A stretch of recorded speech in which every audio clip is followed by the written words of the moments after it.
ஒரு மகிழ்ச்சியான செய்தி. இதயம் நல்லெண்ணெயின் விலை லிட்டருக்கு ரூபாய் 105 குறைஞ்சிருக்கு. செப்டம்பர் 2023ல 1 லிட்டர் இதயம் நல்லெண்ணெயின் அதிகபட்ச விலை ரூபாய் 503. ஆனா இப்ப 1 லிட்டர் இதயம் நல்லெண்ணெயின் விலை ரூபாய் 398 மட்டும்தான் தமிழ்நாட்டுல. அப்ப இனிமே எல்லாரும் இதயம் நல்லெண்ணெய் வாங்கலாம் இல்ல? நடந்து முடிந்த 2024 பாராளுமன்ற தேர்தலில் மத்திய சென்னையில் எம்எல் ரவியாக நானும் தேசிய மக்கள் சக்தி கட்சி சார்பிலையும் திரு தயாநிதி மாறன் அவர்கள் திமுகவினுடைய வேட்பாளராக போட்டியிட்டு திமுகவினுடைய வேட்பாளர் தயாநிதி மாறன் வெற்றி பெற்றார். இந்த வெற்றி செல்லாது என்று அறிவிக்க கோரி தான் சென்னை உயர்நீதிமன்றத்தில் தேசிய மக்கள் சக்தி கட்சி சார்பில் தேர்தல் வழக்கு தொடரப்பட்டது. அதனுடைய சாராம்சம் என்னென்றால், representation of people act section 126 பிரகாரம் 48 மணி நேரங்களுக்கு, தேர்தல் நடக்கும் நேரத்திற்கு முன்பு 48 மணி நேரங்களுக்கு அனைத்து விதமான பிரச்சாரங்களும் நிறுத்தப்பட வேண்டும். எந்தவித பிரச்சாரமும் செய்யக்கூடாது. It is called silence period. இந்த சைலன்ஸ் பீரியட் எதுக்குனாக்கா, ஓட்டர்ஸுக்கு to think about whom to vote and whom not to vote, யாருக்கு நாம் வாக்களிக்க வேண்டும், யாருக்கு நாம் வாக்களிக்கக்கூடாது என்று தேர்வு செய்வதற்காக இந்த சைலன்ஸ் பீரியட் கொடுக்க வேண்டும். சமநிலை ஏற்படுத்த வேண்டும்.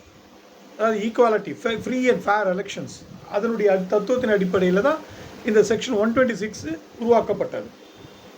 ஆனால் தயாநிதி மாறன் அவர்கள் சார்பில் அவருடைய கட்சி திமுக கட்சி அனைத்து பத்திரிகைகளிலும் மிகப்பெரிய விளம்பரத்தை செய்தது.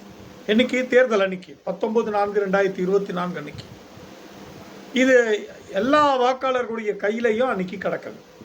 எல்லா விதமான பத்திரிகை, ஆங்கிலம் தமிழ் எல்லா பத்திரிகையிலும் வந்தது. பல கோடி ரூபாய் செலவு செய்யப்பட்டது. அதுவும் கருத்தில் கொள்ளும். இது தேர்தல் நடக்கக்கூடிய பூத்துக்கு பக்கத்திலே இந்த பத்திரிகைகள் கிடந்திருக்கிறது.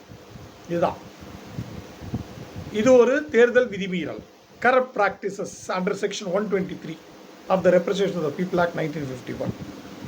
இதனுடைய அடிப்படையிலும் மேலும் தயாநிதி மாறன் அவர்களுடைய செலவு கணக்குகள், ஏன்னா தேர்தல் வரையரம்புன்னு ஒன்று இருக்கு, 90 லட்சத்துக்கு மேல் செலவு செய்யக்கூடாது என்று பாராளுமன்ற தொகுதியில் செய்யக்கூடாது என்று தேர்தல் ஆணையம் உச்சவரம்பு நிர்ணயித்துள்ளது. தயாநிதி மாறன் அவர்களுடைய கொடுக்கப்பட்ட கணக்கு 10 லட்சம் ரூபாய் தான் செலவு செய்யப்பட்டதாக கொடுக்கப்பட்டது. ஷேடோ அப்சர்வர் என்று சொல்லக்கூடிய தேர்தல் ஆணையத்தினுடைய கணக்கின் பிரகாரம் இது 35 லட்சம், நீங்கள் 10 லட்சம் இல்லை என்று அவர்கள் கணக்கு கொடுக்கிறார்கள். இதில் எந்த கருத்து மாறுபாடுகளும் இல்லை, நாங்கள் ஏற்றுக்கொள்கிறோம் என்று உத்தரவாதம் கொடுத்து அதை ஏற்றுக்கொண்டார்கள் தயாநிதி மாறன் அவர்கள். ஸோ உண்மைத்தன்மை எங்கே எதில் இருக்குது தெரியாது.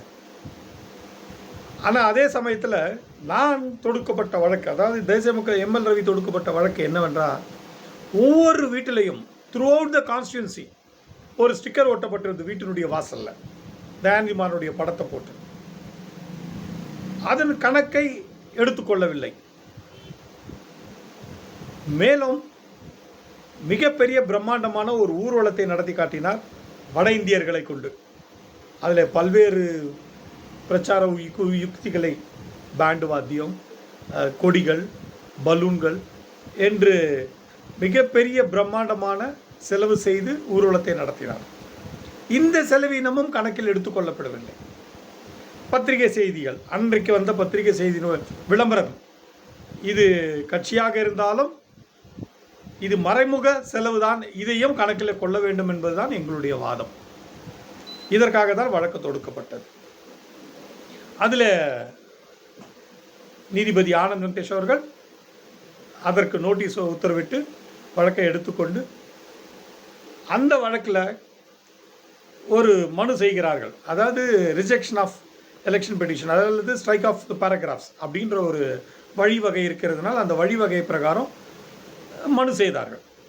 அந்த மனுவில் என்ன சொல்கிறாங்கன்னா, அந்த ஸ்டிக்கரில் எங்கள் பேர் கிடையாது, நாங்கள் யார் பிரிண்டர்னு தெரியாது, யார் ஓட்டினான்னு எங்களுக்கு தெரியாது. அப்போது தயாநிதி மாறனுக்காக அது விளம்பரம் செய்யப்படவில்லையா ஒரு கேள்வி. பத்திரிகைகள் செய்தது விளம்பரங்கள் எல்லாம் கட்சியினுடையது, எனக்கு சம்பந்தம் இல்லை, நான் செய்யவில்லை, அதனால் நான் செலவின கணக்கை கொண்டு வர வேண்டிய அவசியம் இல்லை. இது ரெண்டாவது.